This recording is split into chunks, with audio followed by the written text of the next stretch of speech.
L'impegno principale del governo nei confronti del Veneto sarà rispettare, e lo dico da Ministro per la democrazia diretta, l'esito del referendum. Vi siete espressi come cittadini veneti per chiedere più autonomia e il governo vi assicura che quella autonomia finalmente vi sarà data.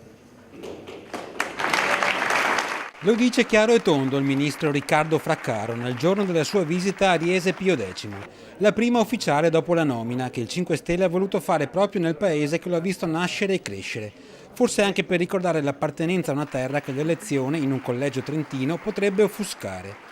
Davanti alla platea di ex compaesani vecchi e nuovi, parenti e amici, il ministro ha ricordato l'impegno del governo per dare corpo all'autonomia del Veneto, nel più breve tempo possibile. Portare le decisioni e la responsabilità nei territori, lì dove i cittadini hanno il primo rapporto con l'ente pubblico, è virtuoso per tutti, è un vantaggio per tutti. Dare più autonomia al Veneto, alle regioni che lo richiedono, non servono solamente a quella regione, ma per l'intero sistema paese. Sistema paese che deve essere più agile e moderno, e su questo punto arriva la promessa solenne. Entro la fine dell'anno il mio impegno è quello di togliere il patto di stabilità ai comuni, che li hanno veramente costretti a tagliare delle risorse che avevano, che erano la ricchezza per poter dare i servizi ai cittadini. Sul tema caldo delle Olimpiadi, Fraccaro ribadisce ancora una volta, pur senza pronunciarne il nome, che Cortina ha le caratteristiche di sostenibilità economica e ambientale sulle quali punta il Consiglio dei Ministri. Noi dobbiamo prima abbassare le tasse, dobbiamo prima fare il reddito di cittadinanza, dobbiamo prima mantenere le promesse che abbiamo fatto col contratto di governo